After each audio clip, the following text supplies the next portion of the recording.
네, 오늘 우리에게 주시는 하나님 말씀으로 슬기로운 부부 생활. 이게 이제 우리 성도님들 아마 아시겠지만 그 드라마 기억나세요? 슬기로운 감방 생활 이런 이제 드라마들이 있었습니다. 좀 지혜로운 그리고 경건한 성도의 삶을 저희가 한 달 동안 함께 골로새서 3장 18절 이하부터 살펴보고자 하는데요. 이 슬기로운 생활의 이 네 가지 영역이죠. 부부 생활, 가정 생활, 직장 생활, 그리고 기도 생활. 이 네 가지는 골로새 3장 1절에서 17절까지의 말씀을 기초로 하게 됩니다.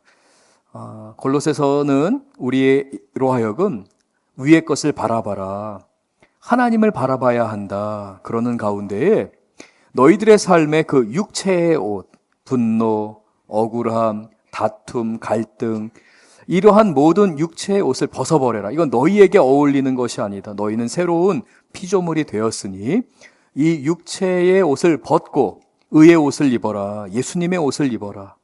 의로움과 평화와 화평과 사랑과 용납 등과 같은 그 평안하게 하는 삶, 그 하나님의 의의 옷을 입고 그리스도의 평강이 너희의 마음을 주장하게 하라.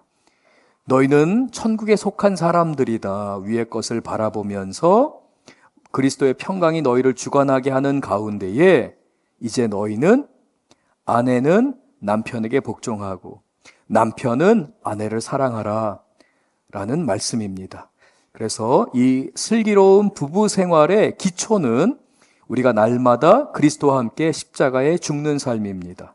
내 육체의 옷을 벗고 내가 위의 것을 바라보면서 주님께 나아가는 삶이 바로 슬기로운 부부 생활의 가장 근본적인 기초라고 할 수 있습니다.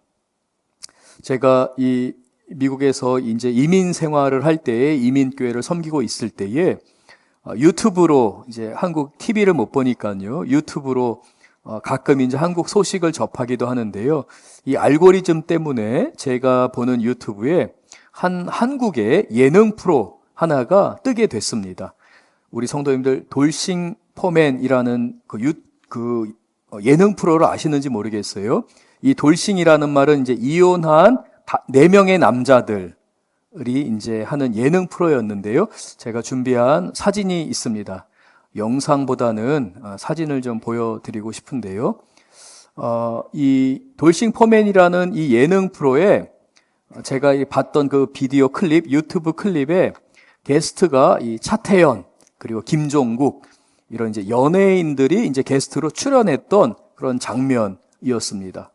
그때 이제 이 차태현이라는 이 연예인이 이 돌싱들 4명과 이렇게 이야기를 하면서 이렇게 아주 재미있는 포인트를 하나 집어내게 됩니다. 말하기를 10분만 대화해 봤는데 이혼을 하는 사람과 이혼을 하지 않는 사람들, 가정을 지키는 사람과 가정을 지키지 않는 사람들, 그 차이를 분명하게 구분할 수 있겠다. 저는 좀 약간 진지하게 지금 얘기를 했지만 굉장히 좀 재미있게 유쾌하게 이렇게 풀어냈던 장면이 있었습니다. 제가 이제 저 장면을 기억을 하면서 오늘 슬기로운 부부 생활이라는 이 부분을 나눌 때에 미국의 게리 체프만이라고 하는 아주 유명한 상담 심리학자가 있습니다. 심리학 박사인데요. 이 게리 체프만이 관계를 깨트리는 4가지 유형을 소개했습니다. 이 차태현이라는 배우가 관계를 깨트리는 사람들의 대화를 보니까 그 차이가 분명하게 드러나더라 라고 했던 것처럼 이 게리 체프만이라는 학자는 그 차태현이라는 배우가 그냥 무심코 지나가면서 던졌던 말을 이제 학문적으로 4가지 유형을 소개했는데요. 첫 번째, 비둘기 유형의 대화입니다. 이 비둘기형의 사람들은 어떤 희생을 치르더라도 내가 평화를 지켜야 하지라고 하는 사람들입니다. 당신이 무슨 짓을 해도 나는 괜찮아요 라는 사람들이죠. 가정의 평화가 깨지는 것을 원하지 않아요. 그래서 속으로는 다 골마 터지더라도 다 모든 것을 다 받아들입니다. 문제를 일으키지 않으려고 자기가 모든 걸 다 받아들이면서 상대방의 비유를 거스르지 않으려고 온갖 노력을 기울이게 됩니다. 이 비둘기형의 대화를 하는 사람들이 가정을 지키거나 관계를 지키는 것처럼 보이지만 사실은 이 게리 체프만의 연구에 의하면 결국 이 사람들은 끝내 외톨이로 남게 된다. 외로움 가운데 빠질 수밖에 없다라고 말합니다. 그러니까 모든 비율을 맞춰주면서 모든 대화를 다 수용하는 게 결코 건강한 관계를 이루는데 하나도 도움이 되지 않는다라고 지적한 것이죠. 두 번째 유형은 매의 유형입니다. 굉장히 공격적인 이 매라는 그 새를 통해서 표현을 하고 있는데요. 모든 잘못이 배우자 때문이라고 공격하는 유형입니다. 대화를 할 때에 그 잘못, 자기의 잘못을 인정하지 않습니다. 자기는 항상 옳습니다. 그리고 오직 상대방이 다 잘못했다고 하죠. 그래서 주로 하는 말들이 당신이 잘한 게 뭐가 있어? 왜 이렇게 내가 하는 말 이해를 못해? 라고 하며 상대방을 공격합니다. 상대방의 행동, 심지어는 상대방의 이해력까지 공격합니다. 저에게도 그런 모습이 있었습니다. 제가 미숙할 때에 한편으로는 비둘기형의 모습이 조금 있었고 한편으로는 이 매의 공격적인 대화의 방법들이 저에게 있었던 것을 보게 되죠. 세 번째는 올빼미형의 유형입니다. 이 올빼미형들은 스스로가 똑똑하다고 생각하는 사람들입니다. 그래서 상대방이 감정적으로나 여러 정서적으로 좀 이해를 요구할 때에도 감정보다는 우리 논리적으로 한번 분석해보자 라고 접근하는 사람들입니다. 논리적인 해답을 제시하면 모든 문제가 해결될 수 있을 거라고 착각하는 유형이죠. 관계를 깨트릴 수밖에 없습니다. 네 번째 유형은 타조형의 유형입니다. 타조들은 어떻게 하죠? 고개를 땅에다 확 박아버리죠. 문제가 생길 때에 문제를 회피하는 유형입니다. 문제를 언급하지 않으려고 합니다. 그 문제를 언급하지 않으면 우리 가정이 평화로울 수 있을 거라고 착각하게 됩니다. 상대방의 말을 들으려고 하지도 않고 부정적인 반응이 나오게 되면 즉각적으로 숨어버리면서 아무 문제가 없는 것처럼 하는데요. 게리 체프먼 박사는 이 네 가지의 대화 방법들을 우리가 사용하게 되면 부부관계나 부모와 자녀와의 관계, 그리고 교회 안에서 목회자와 성도님들, 그리고 성도님들과의 그 모든 관계 안에서 문제가 터질 수밖에 없다. 관계가 깨질 수밖에 없다라고 말합니다.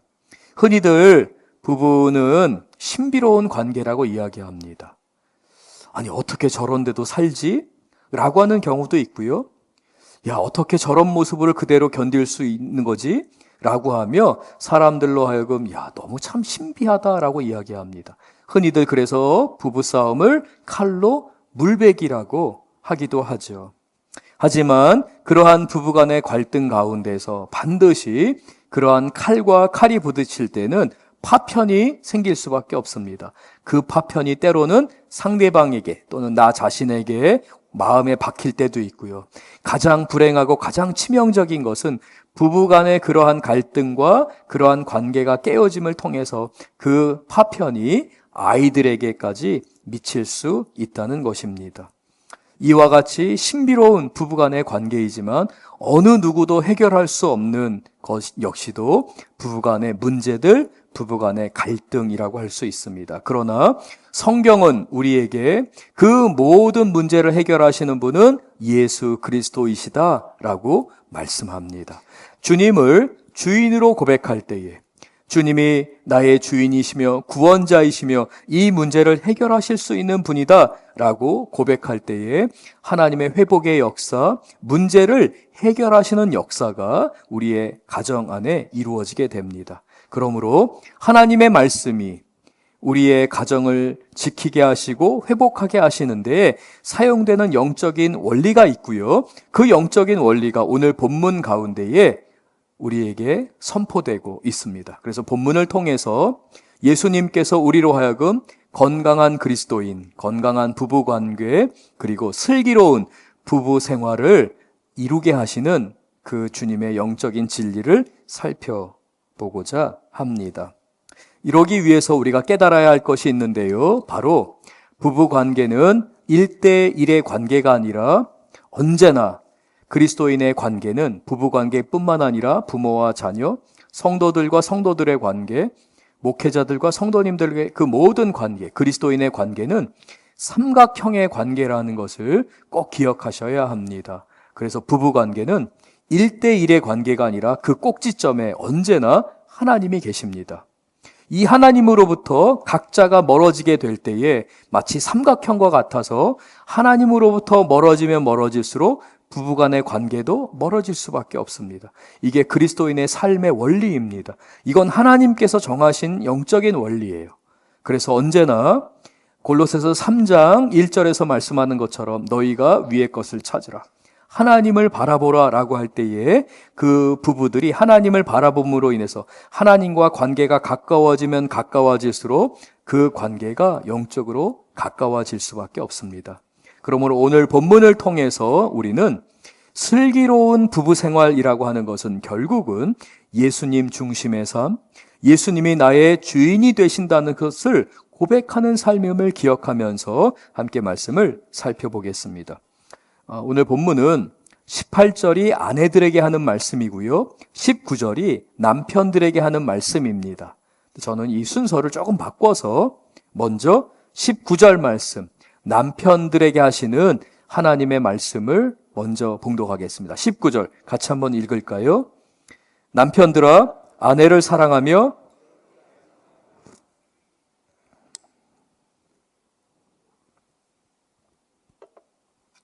먼저 성경은 남편들아 아내를 사랑하라 라고 말씀하십니다. 물론 이제 아내들이 18절에 나오는데요, 먼저 19절을 보고 싶어요. 남편들이 당연히 아내를 사랑해야 합니다.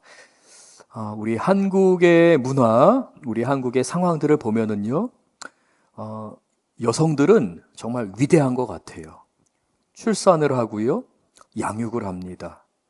출산과 양육을 할 뿐만 아니라 모든 집안일을 도맡아서 합니다.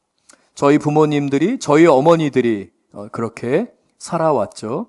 오늘날 우리 젊은 세대는 그래도 각각 그 역할들을, 집안일들을 나눈 것처럼 이제 보입니다. 그런데 제가 이렇게 보니까요, 오늘날 젊은 부부들을 봐도 그 어머니들, 아내들은 위대한 것 같아요. 왜냐하면 출산, 양육, 집안일뿐만 아니라 심지어는 밖에 나가서 돈도 벌어오라고 그래요. 남편들은요, 아내를 사랑해야 합니다. 그리고 그 마음을 아프게 해서는 안 돼요. 괴롭게 하지 말아라 라고 말씀합니다. 2000년 전에 예수님께서, 그리고 사도 바울이 여성들을, 또 그 아내들을 불쌍히 여기며 남편들을 통해서 위로받게 하기를 원하셨어요. 그래서 남편들아 아내를 사랑하라. 사랑하는데 너희를 온전히 희생하여서 아내를 사랑해야 된다. 그리고 그 아내의 마음을 괴롭게 하지 말아라 라고 말씀하십니다. 남편들이 아내를 사랑하는 수준은 예수님께서 교회를 사랑하는 수준입니다. 교회를 위해서 자기 목숨을 내어드릴 만큼 남편들은 아내를 사랑해야 하는데요, 우리 에베소서 5장 말씀을 우리 잠시 읽겠습니다. 에베소서 5장 25절 말씀입니다. 같이 읽겠습니다. 남편들아 아내 사랑하기를 그리스도께서 교회를 사랑하시고 그 교회를 위하여 자신을 주심같이 하라. 그러니까 사랑하는 그 수준이 그냥 단순하게 남편이 어떠한 감정에 치우쳐서 사랑하는 감정이 있어야지만 사랑하는 게 아니라 예수님께서 교회를 위해 자기를 희생하고 목숨을 내어준 것처럼 남편들은 아내를 위해 목숨을 내어주어야 한다라고 말씀하죠. 근데 이게 쉽지가 않아요. 특히 이제 한국 우리 남성들 같은 경우는요, 이게 쉽지가 않습니다. 아내를 사랑하려는 마음은 있는데요, 어떻게 표현해야 되는지를 몰라요. 그리고 많은 경우 아내를 사랑하는 걸 잘 보지를 못하고 자랐어요. 그래서 어떻게 아내를 사랑해야 되는지, 아내를 위해서 내가 어떻게 희생해야 되는지에 대해서 잘 모릅니다. 제가 미국에서 목회할 때에 한 50대 중반에 제가 이제 그때는 40대 초반이었으니까요. 50대 중반에 한 장로님이 계셨어요. 이 장로님은 여자들은 다, 아내들은 다 굴복해야, 다 무릎 꿇어라. 남편이 가정의 머리이다. 어디 말대꾸를 하냐. 남편이 말하면 네 알겠습니다 라고 하고 순종해야지. 이렇게 이제 말하시는 장로님이셨어요. 웃으면서 말씀하시는데 그걸 철저하게 실천하시는 장로님이었어요. 그래서 웃으면서 말씀하시지만 제가 속으로는 저렇게 계속 하시면 안 되는데, 요즘 저렇게 말하면 젊은 사람들이 동의하지 못할 텐데, 이 조마조마하는 마음으로 항상 살펴봤는데요. 제가 장로님 가정에 방문을 했을 때 좀 깜짝 놀랐어요. 말씀드린 대로 철저하게 실천하셨어요. 권사님을 거의 쥐잡듯이 잡으셨어요. 한마디라도 하시면은 어디 남편한테 대드냐고 이렇게 말씀하시고요. 딸들에게도 이제 그렇게 하시는 분이었어요. 그러니까 밉지는 않았습니다. 그러니까 장로님이 또 워낙 권사님께, 아내 되시는 권사님께 또 잘하시는 것도 있고 했기 때문에 그러니까 미운 것은 아니었지만 조마조마한 마음으로 바라보기도 했습니다. 50대 중반인 제 입장에서, 그리고 60대, 70대, 80대 우리 남자 성도님들을 이렇게 뵈면서, 저희 아버지를 포함해서 보면서 왜 그럴까에 대해서 이제 아무래도 저는 이제 계속 연구를 하고 공부를 했었으니까 이제 그런 것들을 이제 분석을 하잖아요. 제가 좀 발견한 것 가운데 하나가 뭐냐면, 이 남자들은요, 이 한국 남자들, 특히 연세가 좀 있는 50대 이상의 한국 남자들은 아내에 대한 이미지, 그 아내의 롤 모델을 어디에서 찾냐면 거의 대부분의 경우 본인의 엄마, 그러니까 본인의 어머니에게 찾습니다. 우리 엄마, 우리 어머니가 이렇게 고생했는데, 그 어려운 시절에 우리 엄마, 우리 어머니는 그렇게 힘들게 우리를 키우셨는데, 그러한 기준으로 아내를 바라볼 때에 그래도 당신은 나 만나서 행복한 줄 알아. 기준이 워낙 이제 본인의 어머니이다 보니까 그렇게 생각하는 거죠. 저도 이제 그런 말을 종종 했습니다. 저희 아이들이나 저희 아내에게도 저희 어린 시절에 제가 겪었던 아버지가 어머니에게 했던 것들을 이렇게 보면서 아이들에게 종종 이야기한, 너희들 진짜 럭키하다. 너네는 진짜 아빠 밑에서 자라는 걸 행복한 줄 알아라. 할아버지 밑에서 자랐으면 벌써 너희들은 인생 끝났을 거다. 근데 아빠니까 참아주는 거다. 근데 저희 아이들은 동의하지 않죠. 아빠는 너무 한국식이다. 너무 독재자다. 라고 동의하지 않습니다. 저희 아내도 마찬가지이죠. 왜냐하면 우리의 기준이나 우리가 보고 자라고 내가 경험한 게 우리 부모님에게 있기 때문에 그렇습니다. 이러한 문화적인 것이 우리에게 있음에도 불구하고 우리가 아내를 사랑하지 못하고 아내의 마음을 아프게 하는 것은 익스큐즈가 되지 않습니다. 변명이 되지 않습니다. 성경은 우리에게 말씀합니다. 아내를 사랑하는 것을 너희 어머니나 너희의 자랐던 환경 안에서의 기준으로 보지 말고, 너희 그리스도인은, 나의 사랑하는 하나님의 자녀들은 너희들의 그 기준이 그리스도가 교회를 사랑하시는 것처럼 하는 것이다. 보고 자란 것, 경험했던 것으로 변명할 것이 아니라 너희는 새로운 피조물이 되었고, 땅의 것을 바라보는 것이 아니라 위의 것을 바라보며 육신의 옷을 벗고 의의 옷을 입고 그리스도의 평강이 너희의 마음을 주관하게 하면서 사는 그리스도인들은 그리스도께서 교회를 사랑하신 것처럼 너희들을 희생하며 남편들은 아내를 사랑해야 한다라고 말씀하십니다. 이어서 그 아내를 괴롭게 해서는 안 된다라고 말씀하시죠. 여기서 괴롭힌다라고 하는 피크라이노라고 하는 이 헬라어는 어떤 말이냐면, 이렇게 살에다가 칼질을 합니다. 상처를 냅니다. 그러면 어떻게 되죠? 상처가 나고 피가 나고 딱지가 지게 됩니다. 이게 괴롭히는 겁니다.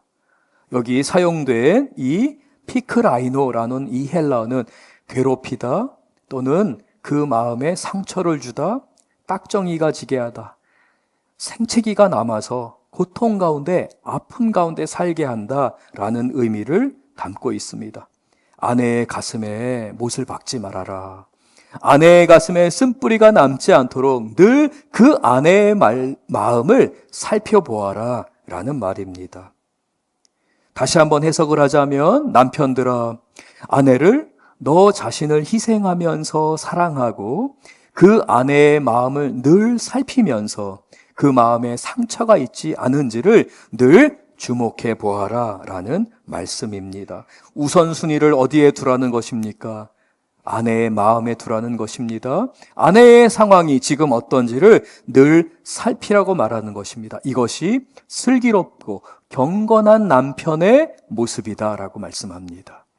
진정 슬기롭고 경건하고 하나님의 지혜의 열매를 맺기를 원한다면 너희 남편들은 아내를 자기를 희생해 가면서 사랑하고 아내의 마음을 늘 관심을 가지라. 그러면 너희들의 삶에 경건의 능력이 나타나고 너희들의 삶 안에 지혜가 넘칠 것이다 라고 말씀하는 것이죠. 사랑하는 성도 여러분, 제가 이 설교하는 게 편할까요? 불편할까요? 저 지금 굉장히 불편합니다. 왜냐하면 저도 이렇게 못 사는데 성도님들께 이렇게 설교를 하자니 주님 앞에 씨름을 하며 설 수밖에 없어요. 네, 말씀드렸던 것처럼 우리에게는 하나님의 은혜가 있습니다. 위의 것을 바라보면서 오늘 나는 실패하지만 내일 더 성장할 나를 기대하면서 오늘 주님 말씀 이루어지게 하여 주옵소서. 하나님의 은혜를 구하며 말씀을 선포하게 됩니다. 우리 남자 성도님들 이렇게 살기를 원합니다. 이렇게 지혜로운 남편들, 경건한 남편들 되기를 원합니다. 아멘? 아멘. 2부 예배 때는 우리 남자 성도님들이 아멘을 해주셔서 제 마음이 너무 기뻐요. 2부 예배에서는 주로 여자 성도님들이 아멘을 좀 많이 하셨거든요. 그래서 제가 우리 남자 성도님들께 아멘을 좀 이렇게 호소할 수밖에 없었는데요. 우리 한 번 더 아멘으로 다짐하면서 하나님, 제가 이 말씀대로 살겠습니다. 아멘? 아멘. 감사합니다. 이제 아내들을 향해서 또한 성경이 말씀합니다. 18절 우리 같이 한번 읽겠습니다. 골로새서 3장 18절. 아내들아 남편에게 복종하라. 이는 주 안에서 마땅하니라. 여기서 마땅하다라는 이 단어는 이게 아름답다, 이게 올바른 것이다, 이게 정상적인 것이다 라는 의미입니다. 그 가정 가운데서 하나님께서 아내들에게 말씀하시는 것은 아내들아 남편에게 복종하라 라는 것이죠. 여기서 이 복종하다라는 이 말은 남편과 아내 사이에 동등한 관계를 나타낸 가운데서의 복종입니다. 그러니까 피차 복종하는 가운데서의 서로 간의 순종을 말하는데요. 에베소서 5장 21절과 22절 우리 같이 한번 읽겠습니다. 그리스도를 경외함으로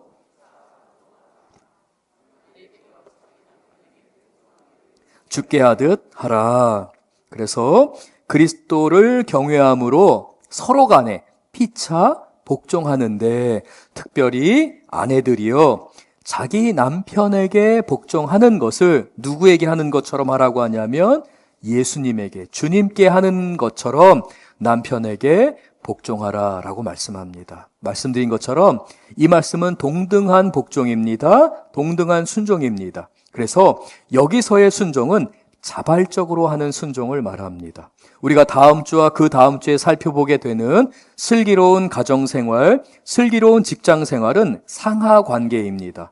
부모와 자녀, 주인과 노예의 관계 가운데서 이 자녀들은 부모님을 복종해야 합니다. 상하 관계에서.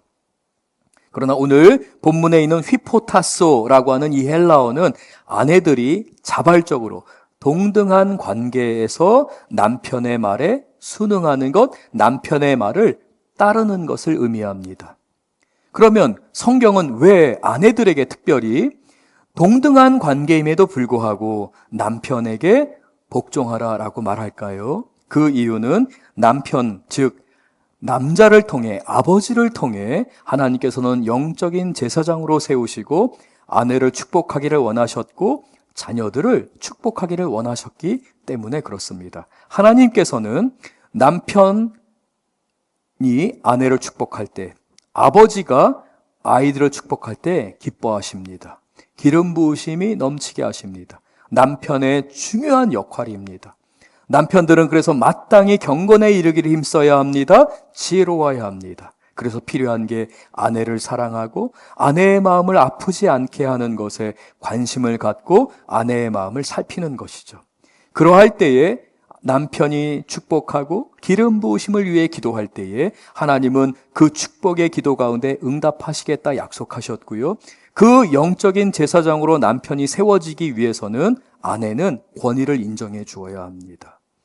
남편의 권위를 인정하면서 내가 내 뜻이 있고 내 생각이 있지만 동등한 위치에 있지만 내가 당신의 말을 따르겠다라고 하는 것이죠. 여기에서는 서로 간의 존중을 바탕으로 합니다. 도적질을 하거나 살인을 하거나 죄악을 저지르고 폭력을 일삼는 남편에게 복종하라는 의미가 아닙니다. 절대 오해하셔서는 안 됩니다. 오히려 신고해야 합니다. 남편이 험한 말을 하고 폭력을 행사하고 죄를 짓는다면 아내들은 남편을 보호하기 위해서라도 차라리 신고하는 게 맞죠. 제가 저희 딸아이, 아마 딸이 있는 아버지들은 아마 대부분 저랑 비슷한 마음이지 않을까 싶은데요. 만약에 저희 딸이 결혼을 했는데 그 남편에게 예를 들어 맞고 살아요. 그러면 어떤 아버지가 그것을 그대로 두겠습니까? 눈이 뒤집어질 수밖에 없는 거죠. 그래서 미국 사회에서는요, 폭행이 조금이라도 행해지게 되면 바로 신고합니다. 왜냐하면 이게 습관이 되고 결코 고쳐지지 않는다는 것을 알거든요. 때린 사람은 남편이 때리면은요, 후회를 하게 돼요. 내가 잘못했다고 이야기하지만 사실은 바뀌지 않습니다. 그래서 신고해야 합니다. 그건 죄악입니다. 그것을 용납하라고 말씀드리는 게 아닙니다. 여기에서의 복종은 서로 간에 존중하는 가운데에서 남편이 아내를 사랑하는 가운데에 아내가 남편에게 복종하고 따르라. 왜냐하면 영적인 제사장으로 세워져야 되고 그 부르심을 감당해야 하기 때문에 그렇습니다. 사랑하는 성도 여러분, 우리는 우리 자녀들에게 마땅히 이러한 슬기롭고 지혜로운 부부관계의 모습을 물려주어야 합니다. 그러나 우리가 연약하죠? 우리가 부족합니다. 그래서 기도하게 됩니다. 기도하면 하나님이 우리를 도와주시고요. 기도하는 가운데 우리는 세대가 흐를수록 그 세대는 더욱더 경건하고 더욱더 지혜로운 세대가 됩니다. 그러므로 믿음으로 오늘의 말씀을 마음에 받으면서 하나님 부족하지만 도와주시옵소서.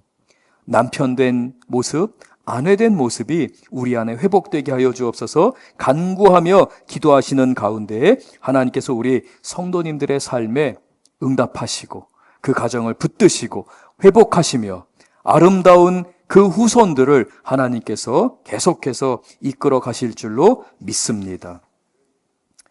그러는 가운데서 우리는 부부관계가 서로 존중하고 아끼는 가운데에 주님을 중심으로 살아야 합니다. 주님의 주님 되심을 고백할 때에 그 부부관계는 더욱더 돈독해지게 됩니다. 로마서 14장 8절 우리 같이 한번 읽겠습니다. 로마서 14장 8절입니다.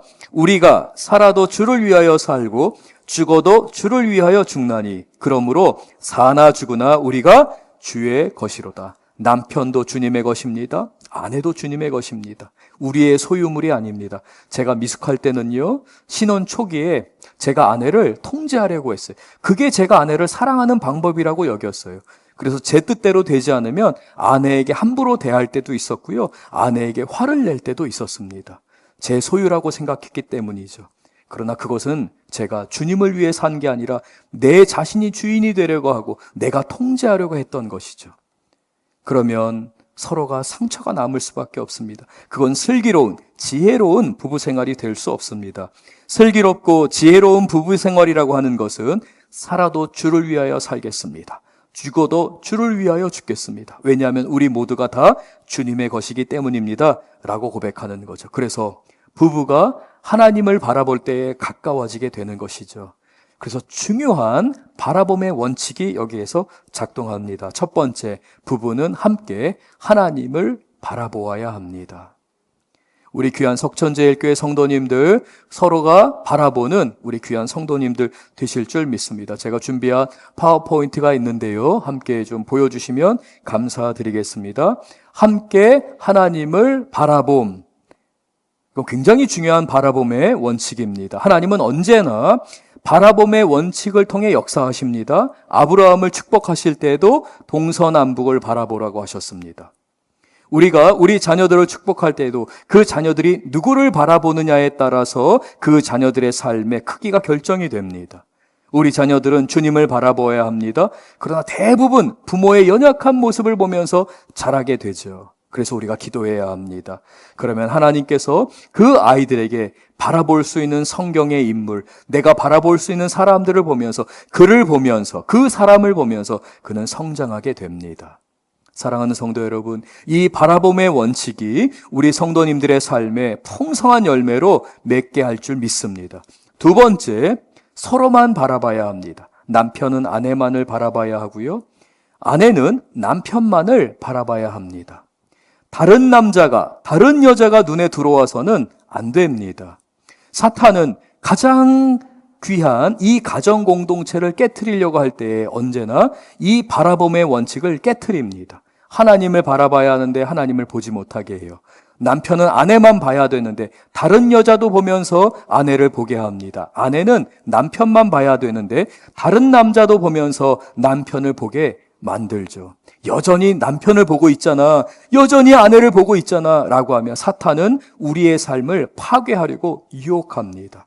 그래서 성경은 하나님만을 바라보고 남편은 아내만을, 아내는 남편만을 바라보라고 말씀하십니다.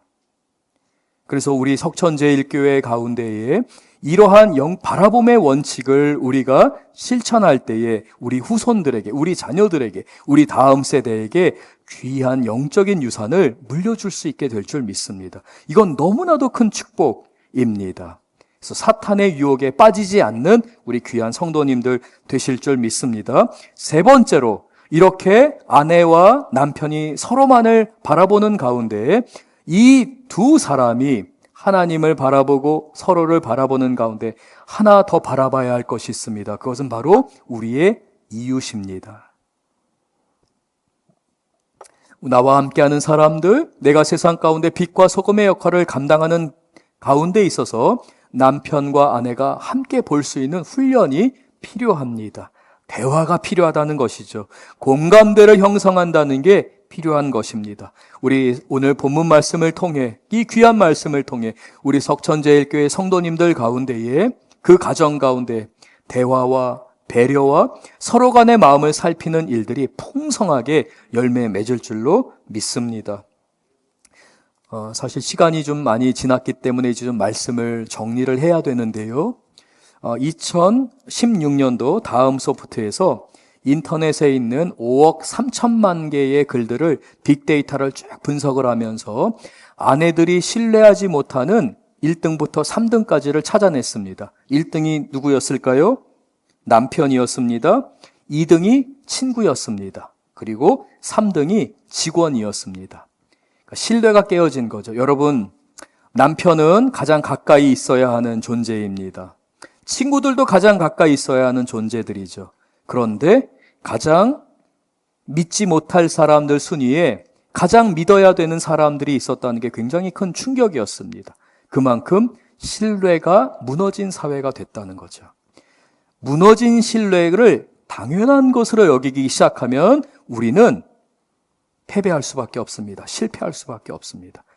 우리는 신뢰를 회복해야 합니다. 서로를 존중해야 합니다. 그러는 가운데서 남편은 아내들 간의 관계에 있어서나 대화하는 그 관계 가운데서 존중과 존경을 바탕으로 해야 할 줄 믿습니다. 말라기 2장 15절 말씀을 우리 같이 한번 읽겠습니다. 말라기 2장 15절입니다. 그에게는 영이 충만하였으나 오직 하나를 만들지 아니하셨느냐? 어찌하여 하나만 만드셨느냐? 이는 경건한 자손을 얻고자 하심이라. 그러므로 내 심령을 삼가 지켜 어려서 맞이한 아내에게 거짓을 행하지 말지니라. 하나님이 한 몸으로 만드셨다는 거예요. 하나님의 교회 공동체는, 하나님의 가정 공동체는 그래서 바라봄의 원칙, 하나님만을 바라보고 서로가 바라보는 가운데에서 한 몸을 이룰 수가 있어요.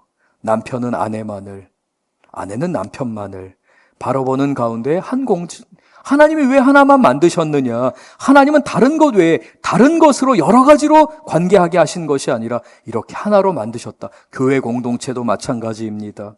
서로가 바라보는 방향이 같아야 합니다. 그럴 때에 교회 공동체는 주어진 사명을 온전히 감당할 수 있게 되는 것이죠. 그러므로 내 심령을 삼가 지키라. 말라기 2장 15절이 말합니다. 그러면서 어려서 맞이한 아내에게 거짓을 행하지 말지니라 라고 말씀하시며, 우리가 가정을 대할 때에, 그리고 교회 안에서 관계할 때에 목회자와 성도님들과 성도님들과의 그 모든 관계 안에서 우리가 서로를 존중해야 하는 이 슬기로운 삶의 원칙이 적용되어야 함을 성경은 강조하고 있습니다. 사랑하는 성도 여러분, 어떤 가정은 서로 간에 행복하고 서로 의지하는 부부관계를 이룰 수도 있습니다. 어떤 가운데에는 또 마지못해 결혼 생활을 유지하는 성도님들도 물론 있을 수가 있습니다. 어려움 가운데 있는 것이죠. 갈등의 골이 깊은 가정이 있을 수도 있습니다. 사별을 하거나 이혼을 하거나 별거 중에 계시는 우리 성도님의 가정이 계실 수도 있습니다. 그러나 그것은 중요하지 않습니다. 오늘 말씀은 우리의 삶 안에서 우리 각자 개인에게 하나님이 말씀하십니다. 너희들의 과거가 너희들의 발목을 잡고 있는 것이 아니라 오늘 지금 너희들의 마음이 어디를 향해 있느냐, 하나님을 바라보고 있느냐, 너희가 진정 그리스도인으로서 너희들의 과거로 인해서 거기에서 쓴뿌리를 갖고 슬퍼하는 가운데 있는 것이 아니라 어제의 나보다 오늘 내가 더 성장해 있는 것을 기대하면서 말씀에 사로잡혀 있느냐, 하나님은 저와 여러분에게 말씀하십니다. 사랑하는 성도 여러분, 우리의 소망은 우리에게 있지 않고요, 하나님에게 있습니다. 예수님에게 있습니다. 그래서 예수님이 우리의 피난처가 되십니다. 우리의 피할 바위가 되십니다. 건강하고 행복한 가정이든지, 갈등이 있고 문제가 있는 가정이든지, 아니면 연세가 드시는 가운데 사별을 하신 우리 성도님들이 계실 수도 있고요. 또 너무 이른 나이에 우리의 배우자를 데려가는 슬픔을 감당하며 그 인생의 무거운 짐을 지금 지면서 자녀들을 양육하고 살아오신 성도님이 계실 수도 있습니다. 그리고 이혼이라는 아픔, 별거라는 아픔 가운데서 온 힘을 다해서 버티고 계시는 우리 성도님이 계실 수 있습니다. 사랑하는 성도 여러분, 우리 하나님은 다 아십니다. 어느 누구도 우리 교회 공동체 안에서 판단하지 않습니다. 우리는 그리스도 안에 다 동일한 사람들이고, 그 주님이 우리 스스로를 자랑하거나 드러내는 것이 아니라 피난처 되신 주님께 나오라고 말씀하십니다. 그 주님 앞에 부르짖을 때 우리 성도님들의 기도를 통해서 하늘문이 열리게 되고, 하나님이 임재하시는 가운데 그 땅을 흔들며 하나님의 치료의 역사, 회복의 역사가 우리 성도님들의 삶 가운데, 가정 가운데, 무엇보다도 우리 자녀들의 삶에 이루어질 줄로 믿습니다. 주님만이 우리의 소망이십니다. 예수님만이 우리의 피난처이십니다. 우리 다 함께 일어나셔서 오늘 말씀 기억하면서, 주님, 우리 가정을, 우리 교회 공동체를, 우리 자녀들을 다 주님께 맡겨드립니다. 우리는 주님께 피할 수밖에 없습니다. 주님 역사하여 주시옵소서. 제가 다짐하고 다짐하지만 주님의 도우심이 아니고서는 오늘 말씀을 이룰 수 없사오니 도와주시옵소서. 우리 함께 찬양하고 기도하겠습니다.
오늘 말씀을 통해 우리의 가슴을 쳐야 할 줄 믿습니다. 주님 도와주시옵소서. 피난처 되신 주님께 나아가며 간구하오니 주님 역사하여 주시고 우리 가정을 붙드시며 우리 자녀들의 삶을, 나의 삶을 지키셔서 회복하시며 주님의 지혜가 넘치는 슬기로운 부부생활 가운데 열매 맺게 하여 주시옵소서. 우리 다 함께 간절히 부르짖으며 기도하겠습니다.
하나님, 그 하나님의 은혜의 그 깊은 바다 가운데 우리를 초대하시며 선한 역사를 이루어 주시니 감사합니다. 때로는 우리의 삶을 우리 스스로 헝클어뜨릴 때가 있습니다.